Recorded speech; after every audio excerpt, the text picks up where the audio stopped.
नमस्कार, सेहत से जुड़े हमारे खास कार्यक्रम हेल्थ गुरु में स्वागत है आप सभी का। मैं हूं आपके साथ ज्योति सिंह, जहां हम आपको आज बताएंगे कि हार्मोन्स किस तरीके से हमारी जिंदगी को प्रभावित करते हैं, हमारी सेहत को डिस्टर्ब करते हैं, जिसके अनबैलेंस हो जाने की वजह से ही डायबिटीज, थायराइड, कैंसर, गर्भपात और बांझपन जैसी तमाम गंभीर समस्याएं उत्पन्न हो सकती है। ऐसे में आपको जरूरत पड़ती है एक एक्सपर्ट की, एंडोक्रोनोलॉजिस्ट की, जो इन तमाम हार्मोन संबंधी बीमारियों का इलाज करते हैं।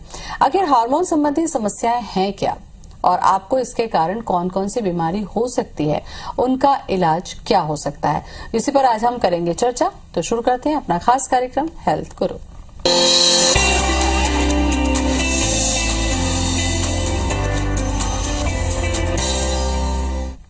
हमारे शरीर के हार्मोनल सिस्टम को कैसे सही रख सकते हैं, इस विषय पर चर्चा करने के लिए हमारे साथ ग्वालियर से जुड़ रहे हैं हमारे खास मेहमान डॉक्टर पंकज गुप्ता हैं, डीएम एंडोक्रोनोलॉजिस्ट, और डॉक्टर मयंक गुप्ता हैं, MD medicine, BIMR hospital Gwalior. Doctor साहब, आप दोनों का ही बहुत बहुत स्वागत है शो पे। धन्यवाद ज्योति जी। डॉक्टर पंकज, आपसे ही कार्यक्रम की मैं शुरुआत करूंगी। एक समय था जब बहुत ज्यादा लोगों को ये नहीं पता था कि हमारे शरीर में हार्मोन जैसी भी कोई चीज है, उसके प्रभावित होने से हमें कोई बीमारी भी हो सकती है। लेकिन आजकल हम ये हार्मोन से जुड़ी समस्याएं बहुत ज्यादा देखने को मिल रही है। तो ये हार्मोनल समस्याएं होती क्या हैं और ये किस किस तरीके से हमको प्रभावित करती हैं? ज्योति जी, सबसे पहले तो मैं दर्शकों को नमस्कार, प्रणाम कहना चाहूंगा। जैसा कि आपने बोला कि हार्मोन संबंधित समस्याएं क्या होती हैं, सबसे पहले तो हार्मोन्स कुछ ऐसे केमिकल्स हैं, न्यूरोट्रांसमीटर्स हैं, जो शरीर के लगभग सभी अंगों पर काम करते हैं। ये ग्लैंड्स, कुछ एंडोक्राइन ग्लैंड्स, जिनको अंतःस्रावी ग्रंथियां भी बोलते हैं, वहां से कुछ केमिकल्स रिलीज होते हैं जो ब्लड में जाते हैं और उसके द्वारा शरीर के विभिन्न अंगों तक पहुंच के अपना काम करते हैं। जब इनके फंक्शन में या इनके रिलीज होने में या जहां पे ये काम करना है उन अंगों पे अगर ये काम नहीं करते हैं तो हमें हार्मोन से संबंधित समस्याएं होने लगती हैं। इनकी हार्मोन से जुड़ी बीमारियों की लिस्ट काफी लंबी है। इसमें कुछ प्रमुख हैं जो मैं आपको बताना चाहूंगा, जैसे डायबिटीज, जिसको हम मधुमेह कहते हैं, थायराइड से जुड़ी समस्याएं, PCOD, जिसमें माहवारी की समस्याएं हो जाती हैं, उसके साथ ही शरीर पे लड़कों जैसे कुछ बालों का निकलना भी होता है, ऑस्टियोपोरोसिस, जिसमें कि जब मीनोपॉज आता है, रजोनिवृत्ति होती है, उसके बाद हड्डियां कमजोर होने लगती हैं। तो ये कुछ प्रमुख समस्याएं हैं हार्मोन से जुड़ी। इसके अलावा अगर हम बात करें बच्चों में, तो बच्चों में भी हम देखते हैं कभी कभी उनका हाइट, ग्रोथ प्रॉपर नहीं होता है। तो उसके लिए भी हमें पीडियाट्रिक एंडोक्राइनोलॉजी में जो डॉक्टर काम कर रहे हैं, एंडोक्राइनोलॉजिस्ट ही होते हैं, वो उनका सहारा लेना पड़ता है। कुछ प्यूबर्टी से जुड़े इश्यूज होते हैं, प्यूबर्टी का सही समय पे ना आना या पहले आ जाना, तो ये समस्याएं भी एंडोक्राइनोलॉजिस्ट ही ट्रीट करते हैं। हार्मोनल इम्बैलेंस की वजह से बहुत सारी बीमारियों की शुरुआत हो सकती है। ऐसे में अगर शुरुआत में ही हार्मोनल इम्बैलेंस हो रहे हैं तो एक स्वस्थ शरीर जो था उसमें किसी भी तरीके का हार्मोनल इम्बैलेंस हुआ तो किस किस तरीके के लक्षण आएंगे और क्या इसका इलाज हार्मोन थेरेपी से हो जाता है या सिंपल मेडिसिन से हो जाता है, इसकी जानकारी लोगों में नहीं है। जैसे कि लिस्ट मैंने आपको बताया बीमारियों में, अगर हम देखें, अगर हम मधुमेह की तरफ जाएं तो जैसे शुरुआती दौर में जो मरीज होगा उसको प्यास ज्यादा लगेगी, भूख ज्यादा लगेगी और उसको यूरिन भी बार बार आएगी। तो उस समय उनको एक शुगर का टेस्ट कराना चाहिए। शुगर का टेस्ट अगर ठीक नहीं आता है तो वो अपने डॉक्टर से मिल सकते हैं, एंडोक्राइनोलॉजिस्ट डॉक्टर से मिल सकते हैं आगे के इवैल्यूएशन के लिए, आगे की जांचों के लिए, और अगर शुगर की बीमारी निकलती है तो उसके प्रॉपर ट्रीटमेंट के लिए। अगर हम बात करें थायराइड संबंधित समस्याओं के लिए, अगर हाइपोथायराइडिज्म है जिसमें थायराइड हार्मोन का लेवल कम हो जाता है, तो उसमें मरीज को कुछ नींद ज्यादा आएगी, कब्जी रहेगी, उसको काम करने का मन नहीं करेगा। तो ये सब थायराइड से जुड़ी, थायराइड हार्मोन का लेवल कम होने पर ये समस्याएं आती हैं। अगर इसके विपरीत बात करें थायराइड के हार्मोन लेवल बढ़ने का, तो उसमें मरीज को दिल की धड़कन तेज हो जाएगी, वजन बढ़ जाएगा उसका, और उसको काफी मानसिक परेशानी जैसे उसको स्ट्रेस, एंजाइटी, ये सब उनको सामना करना पड़ता है जी। तो इसके लिए हम टेस्ट करते हैं बीमारियों के अनुरूप, इसकी जांच और के बारे में करते हैं। जी, इसके हार्मोनल जो इम्बैलेंस होता है डॉक्टर पंकज, इसके बारे में जांच को लेकर भी मैं चर्चा करूंगी, और क्या इसके मेजर रीजन होते हैं जिसकी वजह से बीमारी होती है वो हम चर्चा करेंगे। डॉक्टर मयंक, अगर हम बात करते हैं ऑस्टियोपोरोसिस की, गठियावाद की, तो पहले के समय में ये था कि बड़े बुजुर्ग हो गए हैं, चलने में प्रॉब्लम्स हैं, या वात हो रहा है, या घुटनों में दर्द हो रहा है, लेकिन ये समस्याएं आज के समय में इतनी जल्दी क्यों रेज हो रही हैं? क्यों इसकी इतनी ज्यादा प्रॉब्लम्स हो रही हैं? मेजर कारण क्या देख रहे हैं आप? जी नमस्कार जी ज्योति जी, और दर्शकों को नमस्कार जी। आप सही कह रहे हैं कि गठिया रोग हम ऐसा सोचते थे कि बड़े बुजुर्गों में होती है, बट धीरे धीरे मालूम पड़ा कि ये चीजें, ये जो बीमारी है 2 साल से लेके 70 साल के वर्ष तक किसी को भी ये हो सकती है। इन बीमारियों के कई लक्षण होते हैं। गठिया या आर्थराइटिस की हम बात करें तो उसके 1 या 2 नहीं 130 प्रकार होते हैं, और उसके अलग अलग सिम्टम होते हैं। तो ये पुरानी धारणा है कि गठिया जो होता है वो बुजुर्गों में होता है, गठिया जो होता है जो जोड़ों में होता है। गठिया जोड़ों में ही नहीं, शरीर के किसी भी अंग को प्रभावित कर सकता है। इवन जब ये बीमारी डायग्नोज नहीं हो पाती या मरीज लेट हो जाता है तो उनके अंगों का फेलियर के, ऑर्गन फेलियर के साथ में कई बार मरीज इस बीमारी के साथ में प्रेजेंट करते हैं या अस्पताल में आते हैं, क्योंकि बीमारी उनकी डायग्नोज नहीं हो पाती जी। और आजकल के समय में क्योंकि हमारा खान पान इस तरह का चीजें हो गया है, वेस्टर्न कल्चर हम फॉलो करने लगे हैं, जो डाइट हो गया है और पॉल्यूशन है, इतने ज्यादा एडल्ट्रेशन या मिलावट जो चीजें हो रही हैं, तो इन सब से भी और कोविड इन्फेक्शन जब से आया तब से इन सब प्रॉब्लमों का काफी ज्यादा स्पर्ट आ गया है, काफी ज्यादा इंक्रीज हो गई है ये सब गठिया की problem, auto immune diseases, arthritis का जब हम बात करें तो। डॉक्टर मयंक, पहले के समय में ये था कि चलने फिरने में प्रॉब्लम हो रही है, अगर घुटनों में दर्द है तो आपने सिकाई कर ली, आपको आराम हो जाएगा। लेकिन गठिया या वात, आप जैसा आपने बताया कि किसी भी हिस्से में हो सकता है, क्या ये बहुत सीवियर हो सकता है? इसको नजरअंदाज करना भारी पड़ सकता है? इसकी वजह से कई बार ये देखा है कि हमारे जो शरीर के उंगलियां हैं या जो जोड़ हैं वो टेढ़े होने लगते हैं, तो क्या ये बहुत ज्यादा गंभीर समस्या हो सकती है? जी बिल्कुल, मैंने आपको जैसा कि बताया कि गठिया जोड़ों में ही नहीं किसी भी अंग को प्रभावित कर सकता है। होता यह है कि गठिया कई तरह का होता है, तो हम जनरली सोचते हैं कि एज के साथ साथ हो गया होगा। बच्चों में इसको सीरियसली नहीं लिया जाता, क्योंकि वो सोचते हैं कि बच्चों को खेलते रहते हैं, बच्चे को चोट लग जाती है तो इससे इसको थोड़ा सूजन आ गया होगा। बट ये बीमारी ऑटो इम्यून डिसीज है, इसमें हमारे शरीर की ही एंटीबॉडियां हमारे शरीर के किसी भी पार्ट को नष्ट करती हैं, तो गठिया भी उसका एक प्रकार है। तो होता क्या है कि ये जोड़ टेढ़े पड़ने लगते हैं आगे यदि हम इनका सही ट्रीटमेंट सही टाइम पे नहीं लें, और एक बार अगर जोड़ डैमेज हो गया तो उसके बाद उसको पुरानी टाइप में आना, पुराने रूप में आना बहुत मुश्किल है, या उसको कहीं असंभव है, क्योंकि इसलिए इसका अर्ली ट्रीटमेंट जितना जल्दी हो सके कंसल्ट करना प्रॉपर अपने डॉक्टर को, और अर्ली ट्रीटमेंट स्टार्ट करना बहुत जरूरी है। बिल्कुल। डॉक्टर पंकज, अब हम चर्चा कर रहे हैं आपसे हार्मोनल डिजीज के बारे में। क्या यंग एज से जब बच्चे किशोरावस्था में जाते हैं, जिस समय हार्मोन उनके चेंज होते हैं, क्या इस समय पर कोई गंभीर तकलीफ होने की वजह से ये डिजीज हो सकती है, या फिर कोई इसका एज लिमिट है? क्या इसका कोई फैक्टर है जिसकी वजह से ये डिजीज होती है? मैडम, जैसा आपने पूछा कि इनकी कोई एज लिमिट है हार्मोन रिलेटेड बीमारियों की, तो मैं बताना चाहूँगा, अगर हम डायबिटीज़ की बात करें तो डायबिटीज़ जन्म के बाद कुछ दिनों बाद ही हमें कई बार देखने को मिल जाती है, जिसे हम न्यूनेटल डायबिटीज़ कहते हैं। अगर हम बात करें तो हार्मोन रिलेटेड इश्यूज हमें वृद्धावस्था में भी देखने को मिल जाते हैं, जिसमें उस समय पे डायबिटीज़ का डायग्नोसिस होना या फिर हड्डियों का कमज़ोर होना, स्पेशली जो महिलाएं हैं तो उनमें रजोनिवृत्ति के बाद, तो एज सच इनकी कोई एज लिमिट नहीं है। लेकिन कुछ अंतराल होते हैं जिसमें हार्मोन संबंधित समस्याएं ज़्यादा देखने को मिलती हैं।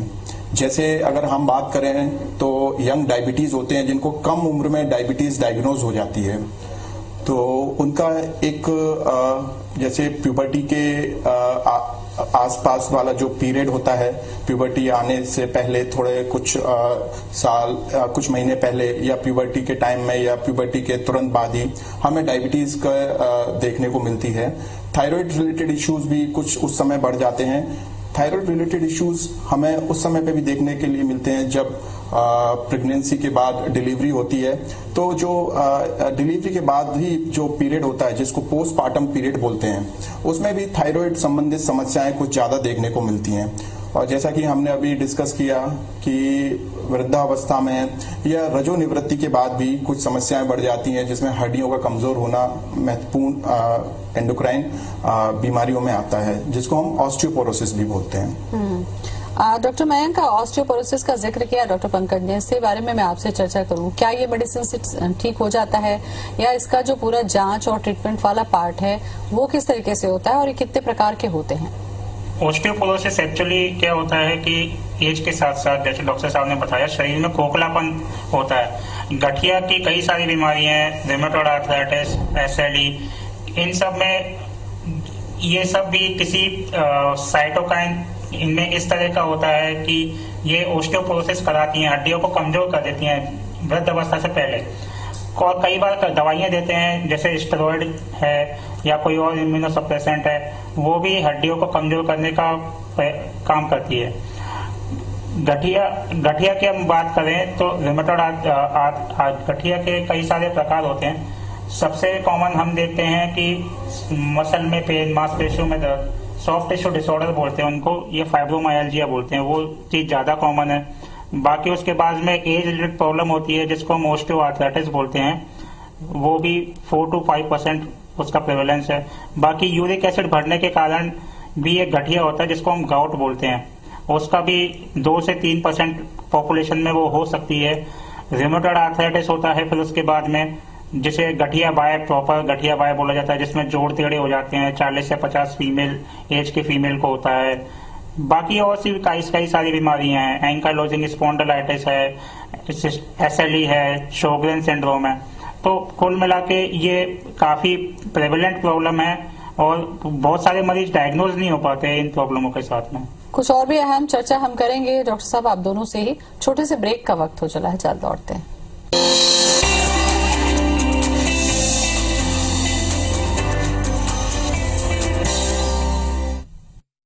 ये यूनिफॉर्म पहनकर ग्राउंड में उतरते हैं तो हमारा एक ही मकसद होता है, जान लगा के देश के लिए खेलना। कपिल के धुआंधारों ने लिखा था सुनहरा इतिहास 83 में, और आज 38 साल बाद गोल्ड फ्रोजन फूड्स अपने सुनहरे रंग में फिर से चला है इतिहास बनाने। I say before, we here to win. So what are you waiting for?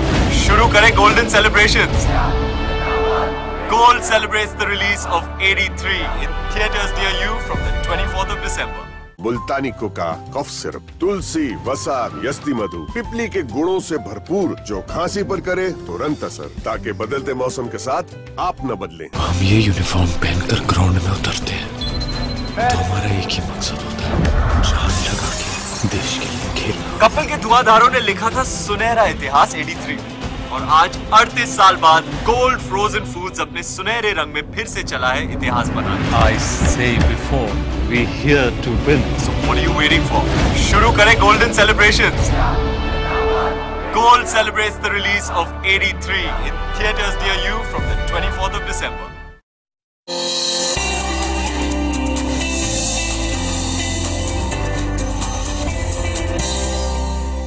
Break के बाद स्वागत है आप सभी का हमारे खास कार्यक्रम हेल्थ गुरु में। डॉक्टर मयंक, पंकज, आपसे मैं चर्चा कर रही थी हार्मोनल डिजीज के बारे में। कई बार ये होता है कि हार्मोनल जो डिजीज होती हैं उसमें जैसे खास करके पीसीओडी का हम जिक्र करते हैं, जिसमें आजकल देखा जाए तो बहुत सारी जो लड़कियां हैं ये इससे परेशान हैं। और थायराइड का जिक्र आपने किया जिसमें जरूरत से ज्यादा मोटापा हो जाता है, या मेनोपॉज के टाइम पे भी इसकी वजह से बहुत सारी प्रॉब्लम्स हो रही हैं। तो क्या इन सभी तकलीफों का इलाज मेडिसिन से संभव है?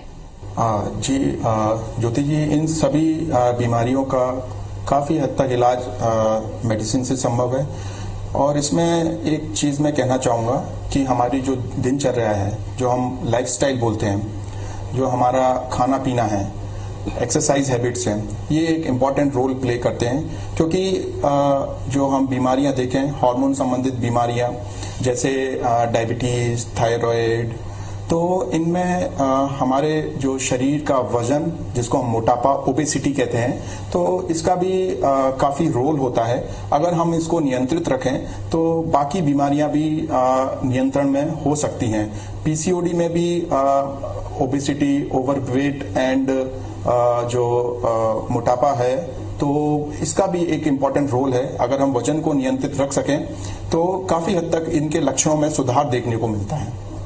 डेफिनेटली दवाइयों से हमें दवाइयों का सहारा भी लेना पड़ता है इन बीमारियों के लिए। डॉक्टर पंकज, क्या ये मिथ है या सच्चाई है कि अगर इस तरीके की तकलीफें, हार्मोनल से जुड़ी प्रॉब्लम्स हो गई है तो इसके लिए हमको लाइफ लॉन्ग मेडिसिन पे रहना पड़ता है, जैसा कि हम बीपी की या शुगर की मेडिसिन लेते हैं? क्या ये सच है या समय के बाद में ये छूट जाती है? हार्मोन संबंधित समस्याएं जैसे डायबिटीज है, तो डायबिटीज कुछ हद तक रिवर्स हो जाती है अगर वो मोटापे के कारण है।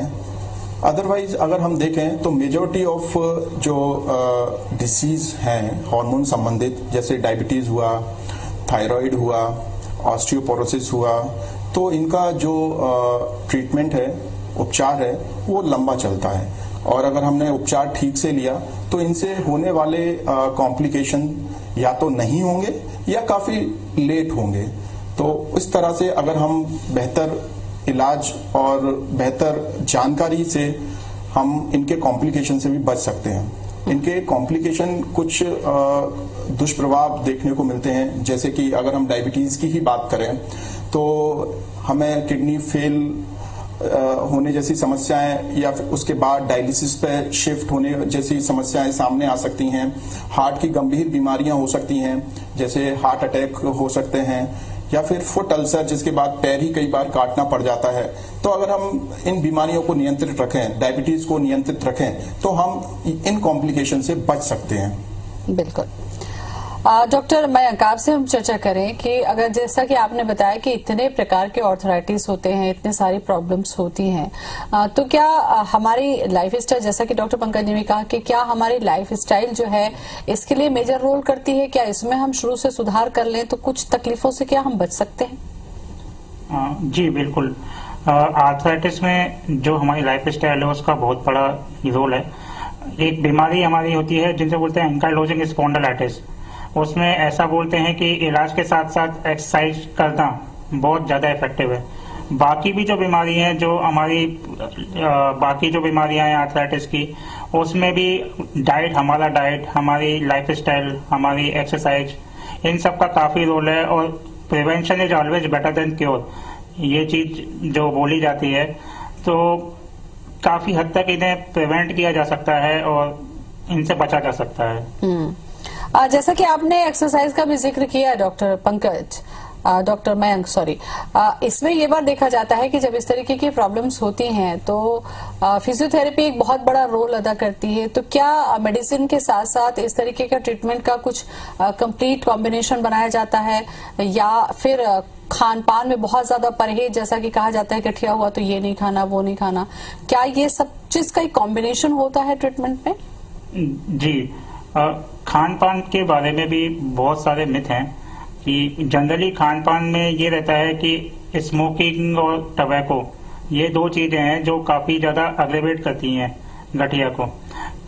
जैसा एक बीमारी होती है जिसको बोलते हैं गाउट, जो कि यूरिक एसिड के भरने के कारण होती है, उसमें भी कई ऐसे मिथ हैं कि दाल नहीं खाना चाहिए, प्रोटीन कम कर देना चाहिए, बट ऐसा नहीं है। स्टडीज ये बोलती हैं कि हमें मीट अवॉइड करना चाहिए, फिश अवॉइड करना चाहिए, ड्रिंक हम करते हैं तो वो चीज अवॉइड करना चाहिए, बाकी दालें और ये प्रोटीन वगैरह हम ले सकते हैं। रही बात फिजियोथेरेपी की, तो फिजियोथेरेपी का मेडिसिन के साथ में काफी ज्यादा रोल है, क्योंकि अगर जॉइंट टेढ़े हो जाते हैं, क्योंकि उसके बाद में फिर फिजियोथेरेपी से उन्हें एक्सरसाइज करा के उनकी थोड़ी ग्रिप इम्प्रूव की जाती है, और जो उनका ऑलरेडी डैमेज हो चुका होता है तो उसके साथ वो कैसे अपना ऑक्यूपेशन कर सकते हैं, कैसे अपना काम कर सकते हैं, उसके लिए फिजियोथेरेपी का बहुत बड़ा रोल है। बट इसकी फिजियोथेरेपी के साथ साथ ट्रीटमेंट जल्दी स्टार्ट होना चाहिए और इन कॉम्प्लिकेशन को बचाना चाहिए। जी डॉक्टर पंकज, ये जो हार्मोनल जो प्रॉब्लम्स होती हैं, क्या इसका सबसे ज्यादा असर महिलाओं पर ही होता है? क्योंकि कई बार देखा जाता है कि हार्मोनल अगर इनबैलेंस होते हैं तो महिलाओं में बच्चे ना होने की भी जैसी बड़ी समस्या देखने को मिल सकती है। क्या ऐसा होता है? अगर हम रिप्रोडक्टिव हेल्थ की बात करें, इनफर्टिलिटी की बात करें, तो इसमें दोनों ही जेंडर, पुरुष एवं महिलाएं, दोनों ही इन्वॉल्व हो सकते हैं। इसका प्रभाव पुरुषों पे भी पड़ता है, हाइपोगोनेडिज्म जिसको हम बोलते हैं, और इसका प्रभाव महिलाओं पे भी पड़ता है कि उनको पीरियड्स रेगुलर नहीं हैं, बच्चे नहीं ठहर रहे हैं इत्यादि। ऐसे ही पुरुषों में भी देखने को मिलता है, जैसे उनके स्पर्म काउंट कई बार कम मिलते हैं, या फिर उनको जिसे हम इरेक्टाइल डिसफंक्शन कहते हैं, सेक्सुअल डिसऑर्डर्स उनको देखने को मिलते हैं। ये सभी हार्मोन इम्बैलेंस की वजह से ही है। तो हम कह सकते हैं कि पुरुषों एवं महिलाओं में ये हार्मोन रिलेटेड इशू दोनों में ही देखने को मिलते हैं। लेकिन कुछ चीजों की बात करें, जैसे ऑस्टियोपोरोसिस है, तो वो महिलाओं में ज्यादा देखने को मिलती है, या फिर बात करें पीसीओडी, तो वो हार्मोन इम्बैलेंस के कारण जो पीसीओडी है वो महिलाओं में ही देखने को मिलती है। तो हम कह सकते हैं कि पुरुष और महिलाएं दोनों ही इन्वॉल्व होते हैं। अब इसके थोड़ा ट्रीटमेंट वाले पार्ट पर हम चर्चा कर लें। डॉक्टर मयंक, अगर हम बात करते हैं ऑर्थराइटिस की, बहुत सारे प्रकार आपने बताए, तो क्या इसमें कुछ ट्रीटमेंट का पार्ट ऐसा होता है कि जिसमें सर्जरी की भी जरूरत पड़ती हो, या खान पान को ही अगर हम मेंटेन करें तो उससे वो ठीक हो सकती हो? क्या होता है इसका बेसिक जो ट्रीटमेंट होता है? जी, जैसा कि मैंने बताया, आर्थराइटिस कई प्रकार की होती है और ये जनरली काफी आर्थराइटिस ऑटो इम्यून होती है। ऑटो इम्यून का मतलब होता है कि खुद ही की एंटीबॉडी अपने सेल्स को ही नष्ट कर रही है, अपने ऑर्गन को ही नष्ट कर रही है। तो इसमें जनरली हम इम्यूनो सप्रेसेंट मेडिकेशन देते हैं, जैसे कि स्टेरॉयड होती है और अलग अदर मेडिसिन देते हैं जो कि इम्यूनिटी को कम करती हैं। उनको किस प्रकार के डोजेस में देना है और कैसा उनको मॉनिटर करना है, तो बेसिकली वो चीजें हमें इन बीमारियों के अंदर करनी पड़ती हैं। और खान पान से ये सपोर्टिव थेरेपी है, फिजियोथेरेपी है, खान पान है। बट जो ऑटो इम्यून प्रॉब्लम है उसके लिए हमें जो इम्यूनिटी बढ़ रही है, जो अपने सेल को डिस्ट्रॉय कर रही है, उसको हमें कम करना ही पड़ेगा। तो मेडिसिन, बिना मेडिसिन, विदाउट मेडिसिन, खाली खान पान से और खाली फिजियोथेरेपी से वो चीज पॉसिबल नहीं हो पाती ट्रीटमेंट का। जी, क्या कुछ मैसेज देना चाहेंगे डॉक्टर पंकज आप इस वक्त हमारे दर्शकों को? मैं दर्शकों को यही बोलना चाहूंगा, स्टे हेल्दी, स्टे हैप्पी। बिल्कुल, तो काफी अहम जानकारी आपने दी, बहुत महत्वपूर्ण मैसेज भी दिया। बहुत बहुत शुक्रिया आप दोनों का। जी धन्यवाद। तो हार्मोनल जो थेरेपी है वो बहुत ज्यादा जरूरी होती है उन केसेस में जिसमें हार्मोन इनबैलेंस होते हैं और इसकी वजह से बहुत सी गंभीर बीमारियां हमें हो सकती हैं। तो इसे नजरअंदाज न करें ताकि आप रहेंगे स्वस्थ। मुझे दें इजाजत, नमस्कार।